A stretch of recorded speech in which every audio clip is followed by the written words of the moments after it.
Hello, you're watching Hornbill TV's Newsroom Bulletin. The Nagaland Cabinet has yesterday approved the creation of a separate district for the Pochuri community. According to spokesperson CL John and KG Kenye, this long-standing demand will bring administrative services closer to the people in the region. With MELURI declared as a district, it becomes Nagaland's 17th district. MELURI, previously the oldest subdivision under PEC district since 1958, was initially set up as a chairman bench court and was later upgraded to a circle officer in 1959. As per the Pochuri Apex Body's memorandum, MELURI holds the highest mineral deposits in the state. Now, the state government has officially declared MELURI as Nagaland's 17th district, a move aimed at bringing governance closer to the Pochuri people and addressing long-standing demands. This significant step is expected to impact both the people and the regional administration in various ways.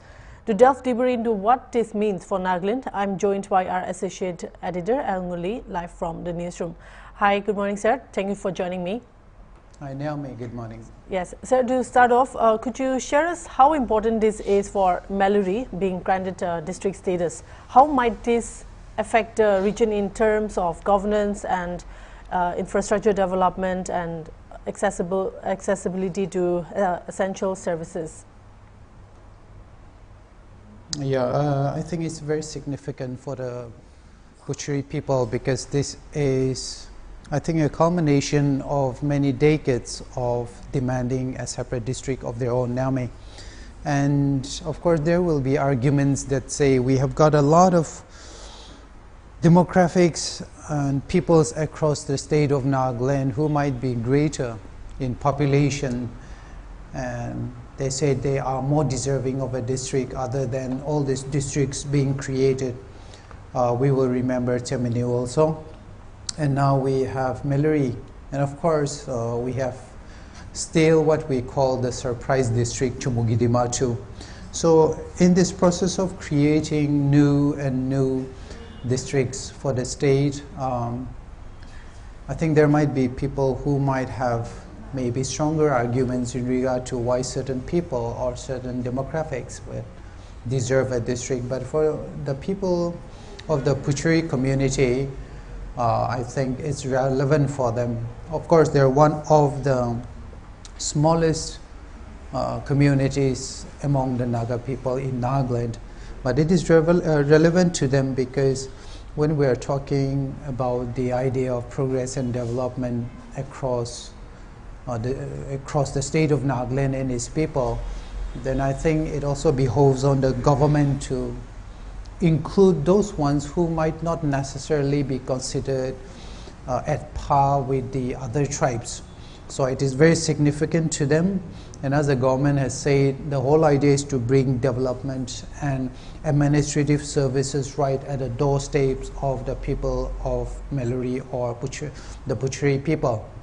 So there might be a small community, but they certainly will benefit a lot from this. And it also helps that the Pochuri people have been existing side by side with the Chakasang community, and they are closer to PEC, which means that I think they are going to avail a lot of opportunities through the cultural institutions, through the developmental imperatives, and through the trust that the Chakisang community has been enjoying over the years. The whole idea of backward category that the Chakisang people have been put in is an altogether different issue, but PEC district on its own, I believe it is moving forward, and the Pochuri people will be able to avail benefits from being declared a new district. Right. Now, sir, the Pochuri community has long advocated for this district status. So could you tell us more about the key reasons behind their demand, and if we have to compare now, like you've also just mentioned, there's a difference between the Chagisang areas under PEC district and the MELURI on the other hand. So now, sir, what could be some of the challenges, or what challenges have they faced up until now? Well, celebrations aside, Naomi, I think at the ground level, they will have to wait for a little while to actually enjoy the benefits of development, as we put it, because it is not like suddenly you are declared a district and the next day you have your towns filled with highways and infrastructure and medical colleges. It doesn't happen like that. It'll take a long time, maybe even decades, for the community to have some kind of a semblance of growth there.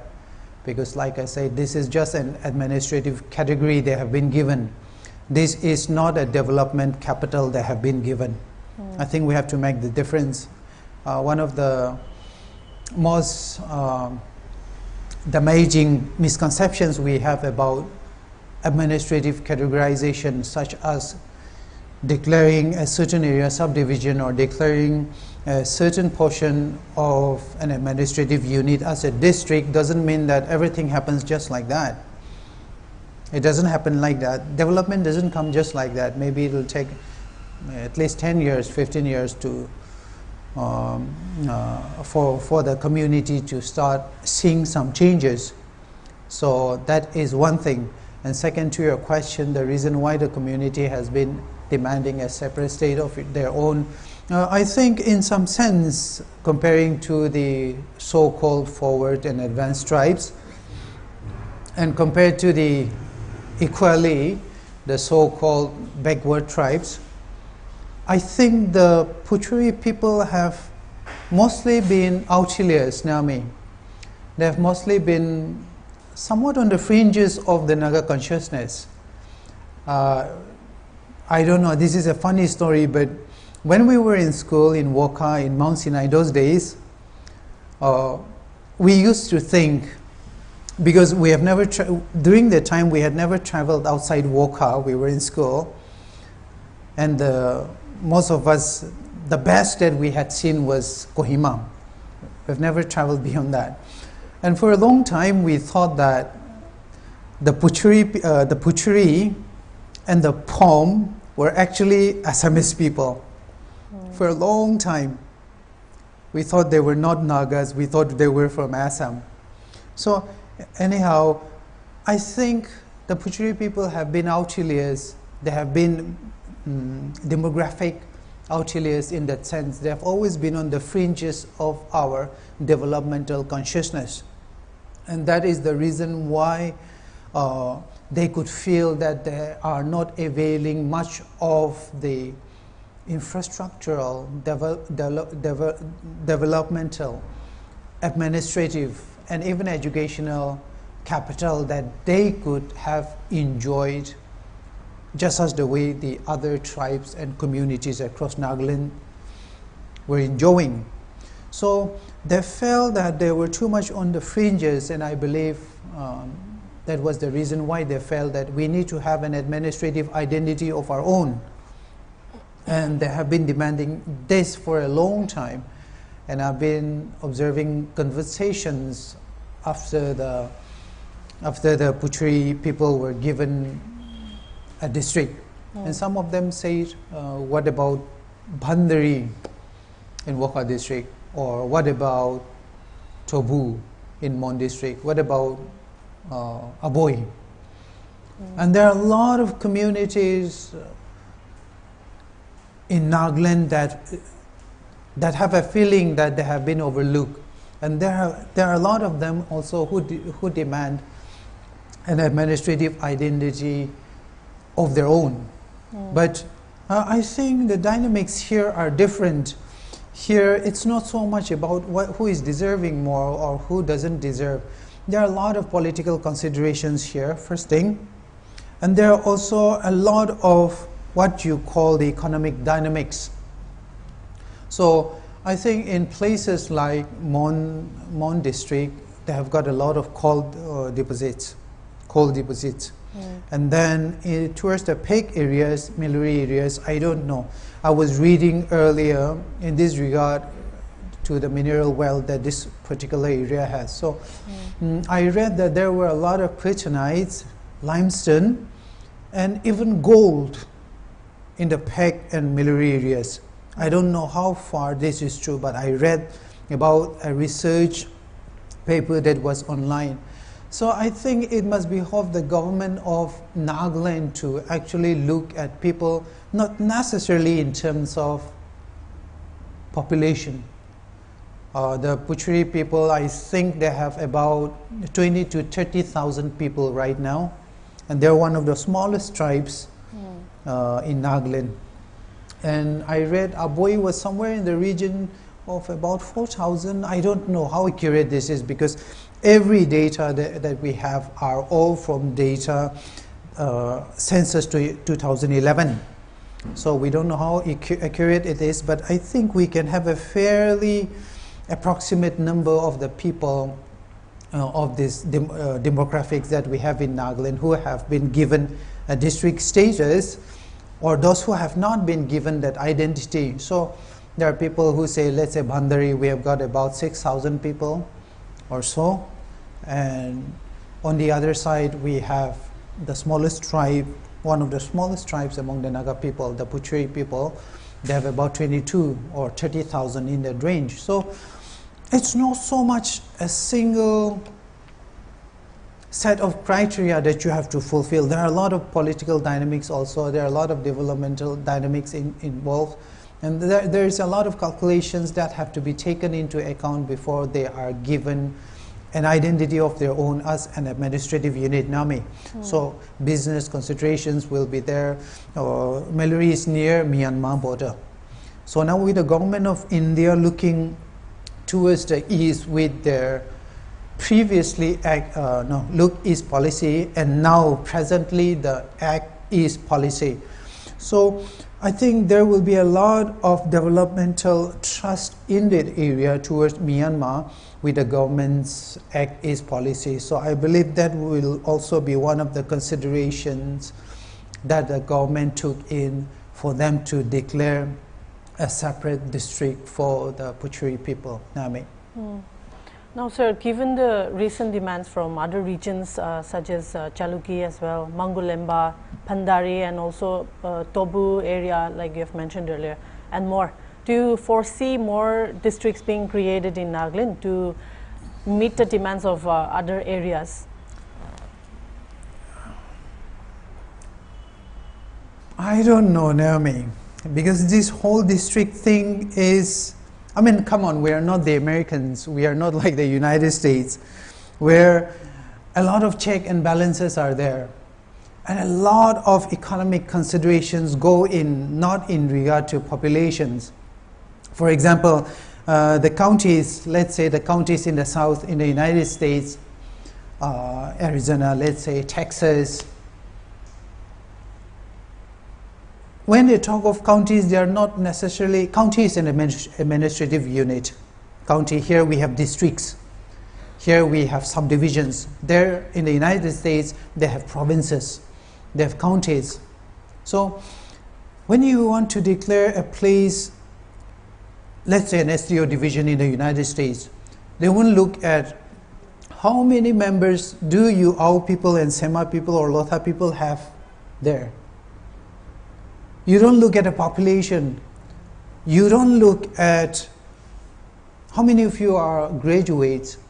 What is the salary median for your community in your area, so we can give you a subdivision identity. So in the United States, they don't do that. They look at the economic opportunity that is there for the people to build up some kind of an industrial foundation for them to contribute to the country as a whole. So there's a lot of economic consideration that goes in outside, but in Nagaland, it's slightly different. I mean, you say it, we are a tiny state. We already have the 17th district. So how many are we going to make it now? Because this is certainly going to affect the financial performance of the state in the long run. Because it's not like MELURI has a river of money running through that area.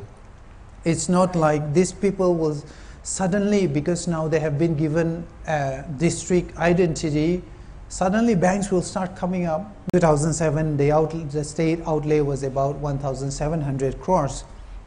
And way back in 21, I think it was about 2,000, if I'm not mistaken, about 2,500 crore. So when you put an outlay in terms of that kind of an amount, and you have a new district that will demand its own share of financial confidence, that demands nothing more than crores, that means it's going to burden the state's exchequer, is going to increase the state's outlay. It is going to make the developmental planning a little more complex. I'm not saying it'll be difficult, I mean impossible, but it's going to make the planning a little more difficult, a little more complex, and of course we will need a whole lot of revenue, assuming that we have an industrial base and some kind of an economic framework for the state to hold up this many districts that is coming up. So the financial burden will be considerable, Nami. Right, sir. Moving back to MELURI, sir. As per the Bochuri Apex Body's memorandum, MELURI holds the highest mineral deposits in the state. So, sir, do you think that there could be some risk, or do you think the district status will allow for better management and utilization of these resources? I think it would be wonderful for us to get an expert in this regard, especially an economic expert, and maybe someone from the geology department, so that we can have a discussion on this, because I'm not qualified to speak on that.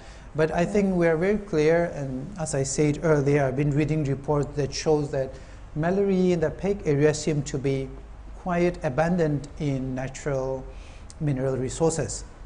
But then again, come to think of it, every time we talk about important issues, we are brought back to the reality that this is Nagaland. The Champang issue, natural gas, petroleum. We have not been able to really exploit and harness the potential of that resource for the state of Nagaland, even after more than 30 years. There have been a lot of controversy, and the controversy is still going on. The oil exploration that started way back in 1980, it was started midway in the 1980s again, somewhere in 84, when ONGC pulled out of it because of threats from the underground organizations and protests from the Naga community groups also. It has brought nothing to the state. It has brought nothing for the government. It has brought it has brought nothing to the landowners themselves also. Not all of them, at least, maybe some of them, but not all of them.